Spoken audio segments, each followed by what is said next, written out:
São coisas que a gente só consegue. Isso eu aprendi muito escrevendo o tal do memorial, né? Que exigem de vez em quando da gente fazer essas narrativas assim. Você só coloca um determinado sentido pós. Enquanto você está vivendo e fazendo, não é uma questão de sentido, é uma busca de prazer mesmo. Você é atraído por aquelas coisas e você vai, você responde aquilo. Lá na frente, quando você olha para trás, alguém te pede uma narrativa de alguma coisa, aí você diz: ah, isso se liga com isso, por isso é que aconteceu tal coisa. Mas isso é pós. Não há um projeto, né? Não há ideia de um projeto para chegar em nada. Eu acho que o melhor de tudo é quando se pode fazer isso, quando se pode ouvir essa voz do desejo, né? E ir atrás dele, porque isso é o que eu digo, que traz energia para você ficar, como diz lá o Paul Ricoeur, vivo até o momento de morrer, permanecer vivo até a morte.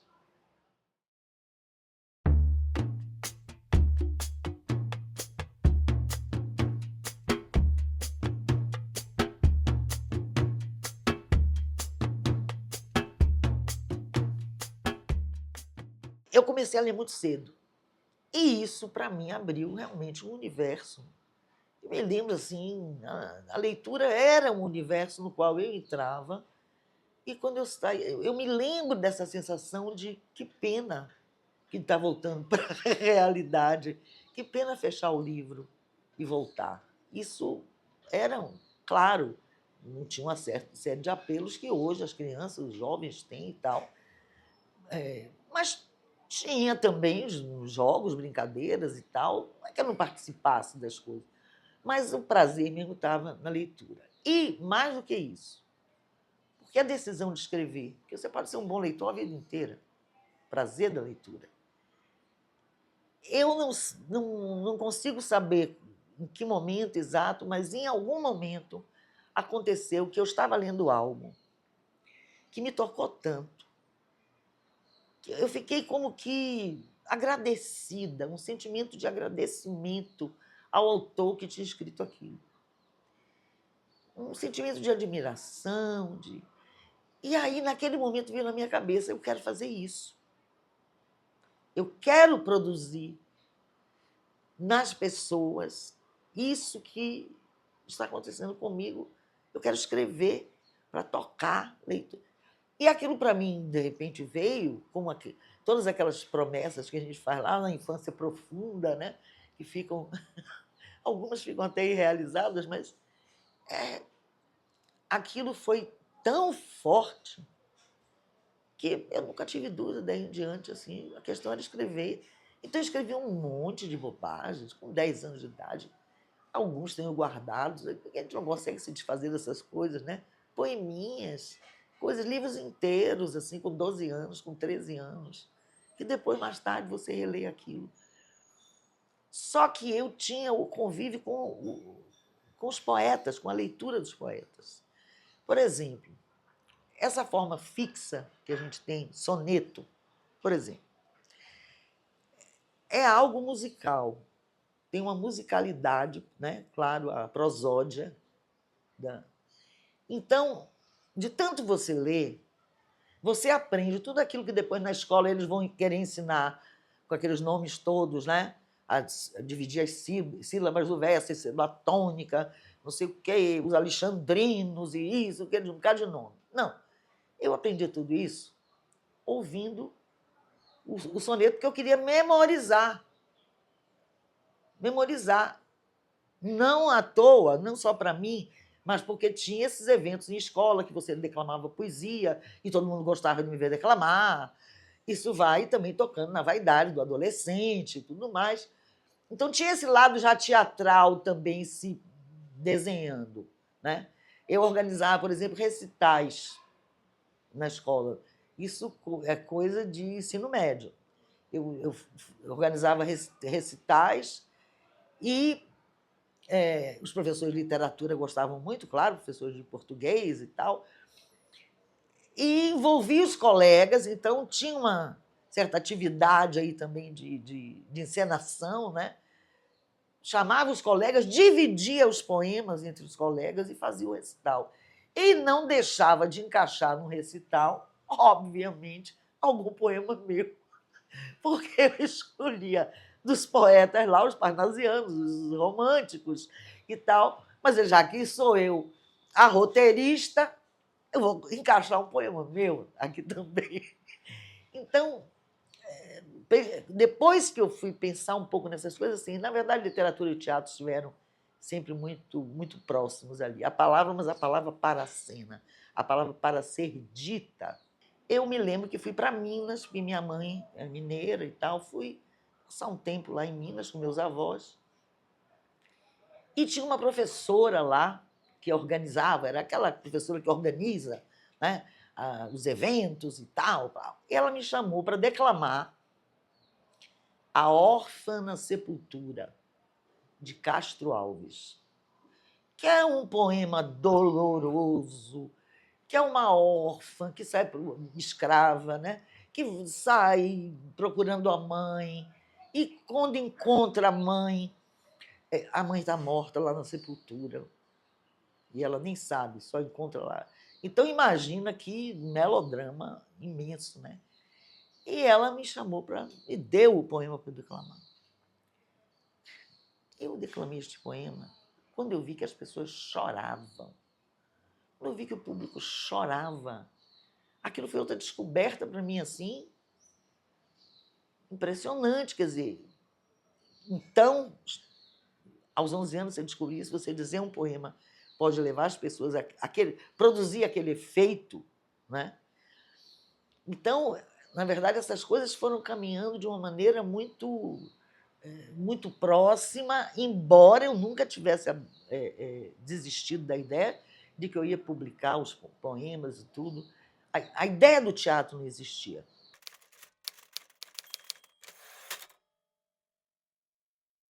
No momento que eu escrevi o primeiro texto para teatro, eu comecei a aprender muito com os diretores, com os atores, que é aprender a partir dessa realidade física do teatro.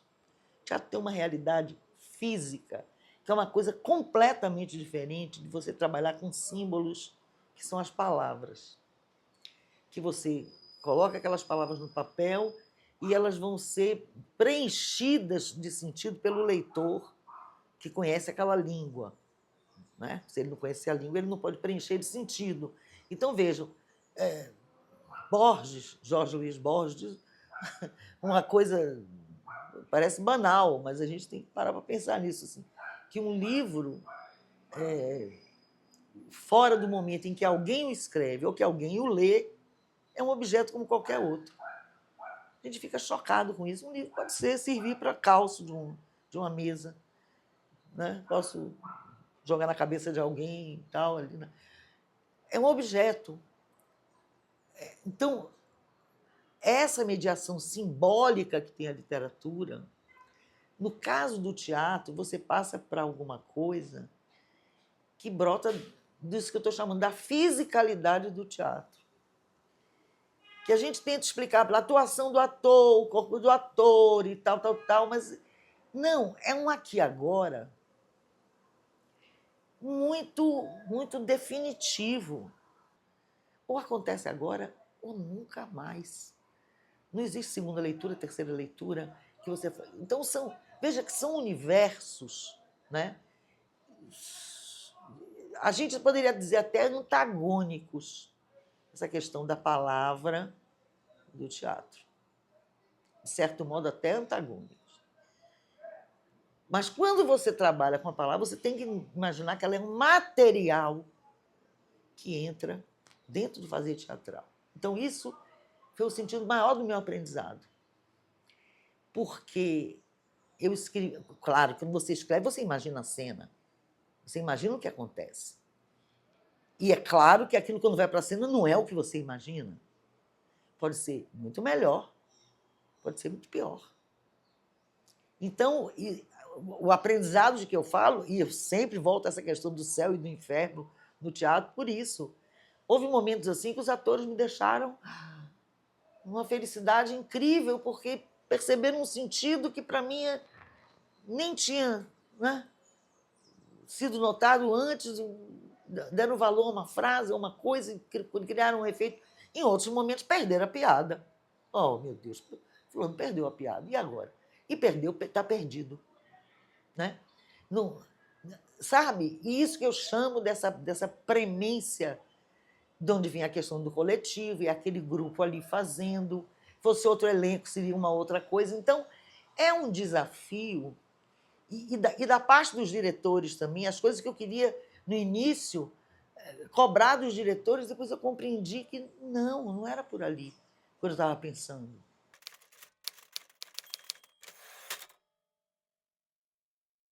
Uma das coisas que eu acho mais interessantes do escrever, né? Seja, aí tanto faz. Aí pode ser poesia, aí pode ser narrativa, pode ser peça para teatro, não importa. Você está criando personagens, você está criando histórias.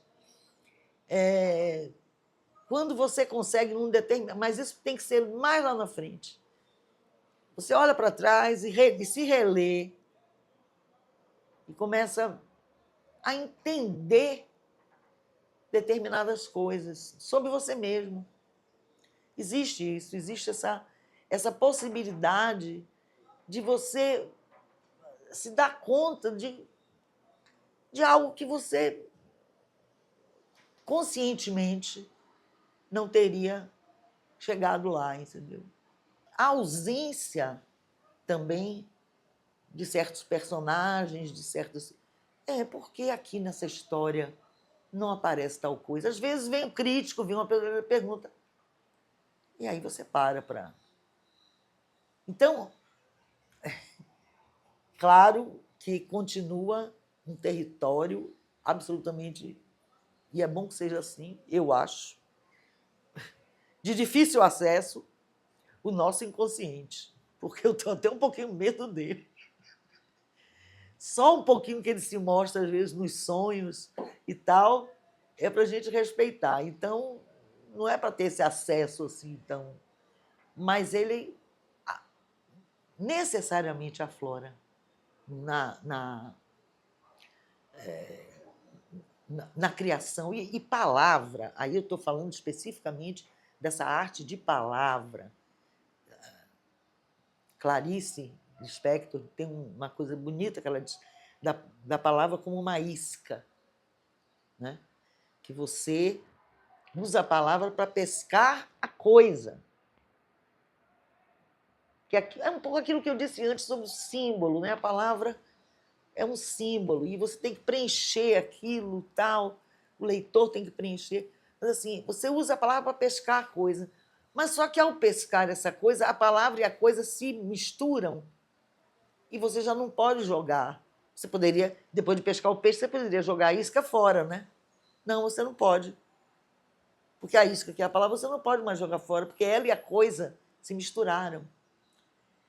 Então, isso de trabalhar com palavra tem uma ligação direta com a questão do inconsciente.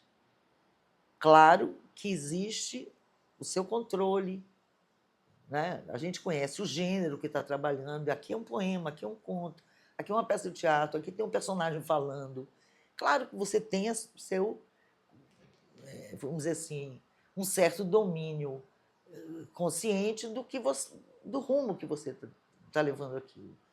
Mas o que aflora, e você depois se pergunta por que isso daqui? E aí tem diferenças também dessa questão aí de um gênero para outro. Tem uma diferençazinha. Por exemplo, eu sento para escrever uma cena, porque alguém me pede uma cena assim assado. Né? Uma cena sobre tal coisa, não sei o quê. Eu sento para escrever a cena. Eu sento e começo, vamos dizer assim, a agenciar, né, tal, elementos que me sirvam para aquilo dali, para construir e tal. Eu não me sento para escrever um poema. Agora eu vou escrever um poema. Não. O poema é meio que ele se faz. Não é uma coisa total assim, ele vem prontinho, não é isso. Mas é um gancho, é uma coisa assim, é sobre tal coisa. Aí, a partir dali, inclusive, alguns se desenvolvem, ficam prontos, outros nunca. Tem aquele que brotou alguma coisa ali, mas eu não encontrei o como, eu não encontrei o modo de dizer aquilo. Tudo que foi tentado não funcionou, no meu ouvido não está batendo. E ele fica abandonado mesmo, fica... Então, são coisas diferentes, né? Quando eu estudei a comédia, que minha tese de doutorado foi sobre comédia, e eu estudei Freud, por exemplo, falando sobre os xistes, aquelas piadas, né? Frases espirituosas, ele diz que o xiste se faz. Realmente o cara diz assim, eu vou fazer um xiste. O cara que é o piadista, ele percebe alguma coisa e ele faz uma conexão e aí diz a piada e todo mundo ri e tal. O xiste se faz. Então, há uma colaboração do inconsciente muito grande. Eu acho que o poema está muito perto disso, né? Ele salta alguma coisa ali e tal. Você trabalhar com narrativa, você já tem você tem uma ideia guia de um conto. Eu vou trabalhar por aqui, vou fazer isso, né? Um conto sobre tal coisa e tal.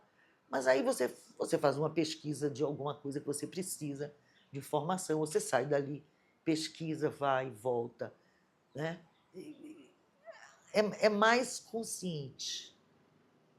Então, são doses, eu acho, diferentes de um gênero para o outro que você tem. Agora, voltando para a questão da dramaturgia da peça, eu digo, você senta e faz a cena.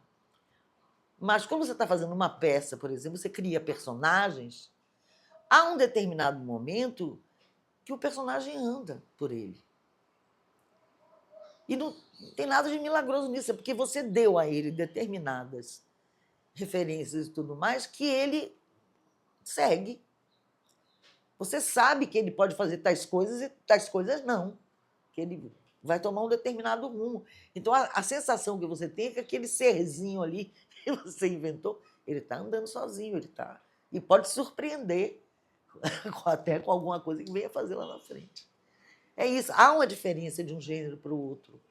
E por isso eu acho bem interessante quando quando a gente não fica preso numa coisa, eu só faço isso, eu só faço aquilo e tal. Né? Porque tudo é o trabalho com a palavra, que eu acho que isso é que é o mais desafiador mesmo.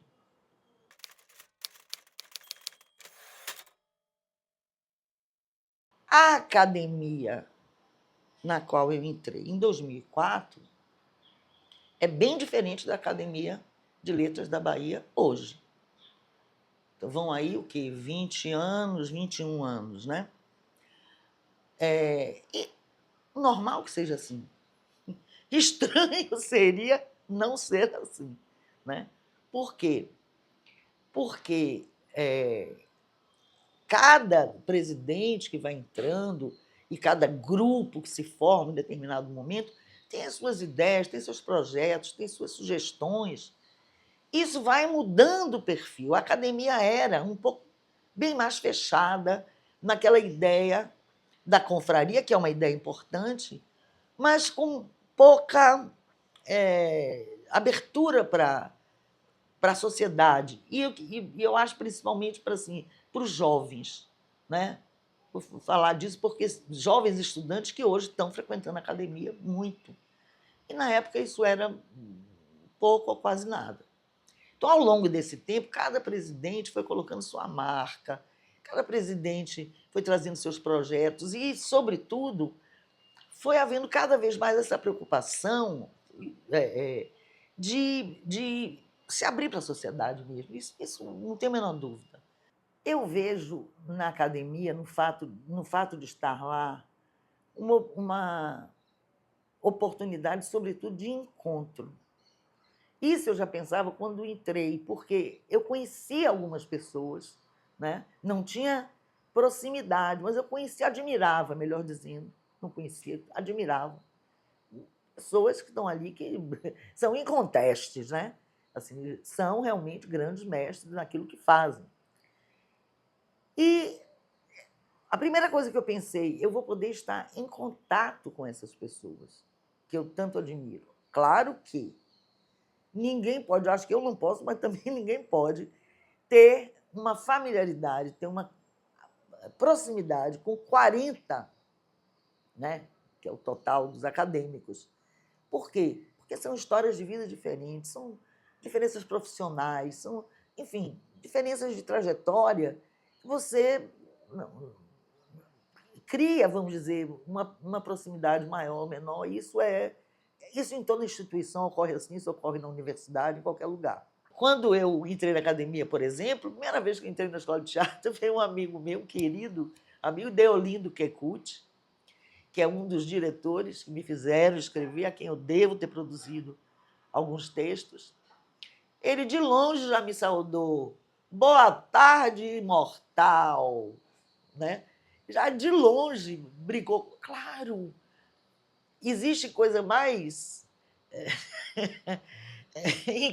incrível do que imortal para pessoas de teatro que sabem da efemeridade, que fazem uma arte efêmera, né? Que cada dia uma, que está se transformando.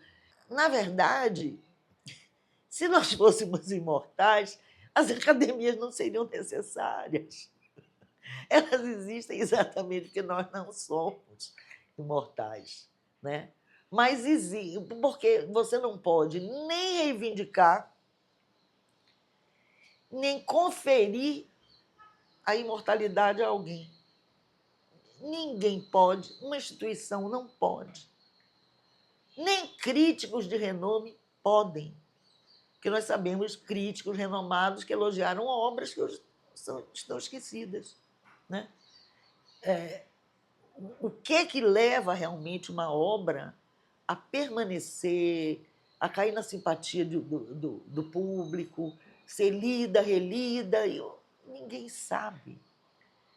Não sabe como controlar, não tem controle sobre isso, não existe controle sobre isso.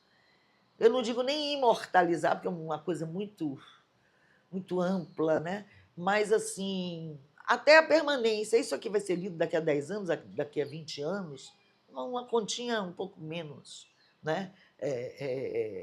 De menos pretensão. Não sabemos. E assim não sabemos para os filmes, assim não sabemos para nada da nossa produção. Tanta coisa que a gente, sei lá, reverenciou, que hoje você assiste, por exemplo, alguns filmes lá, sei lá, década 50 e tal, e você tem uma distância daquilo, aquilo apaixonou pessoas, aquilo fez chorar pessoas lá, e aí você olha e diz, aquilo já parece tão distante da vida que a gente conhece, né? E é normal que seja assim. E, sobretudo, assim, acho que a gente tem que... Por isso é muito mais importante do que vai permanecer a alegria realmente da criação. Quando você percebe que você conseguiu produzir alguma coisa. Porque isso também te mantém vivo. Né? Tem uma frase que eu gosto muito de um escritor, Paul Ricoeur, que ele diz, ele colocou até no título de um livro isso, Vivo até a morte. E ele fala em determinado momento assim, daquilo que mantém alguém vivo até o momento que morra. Porque você pode não estar vivo um pouco antes do momento de morrer. Esse é o maior perigo, eu acho. Não é morrer, né? É que alguma coisa te abandone bem antes. E para mim é essa questão do criar. Para mim é a questão do escrever. Se eu tivesse que pensar assim, ó, vai ter não sei quanto tempo, mas não vai escrever, eu diria, para quê? Fazer o que com isso? Com esse tempo que me é dado. Né? Então, isso sim, a gente só pode trabalhar. se exigir isso. O trabalhar, o criar. Claro, compartilhar com aquelas pessoas que a gente ama, você quer ouvir a opinião de A, B, C, você quer saber o que o leitor diz daquilo que você está fazendo, mas o importante mesmo é essa satisfação do fazer, do ter feito. O resto você não tem controle nenhum sobre isso.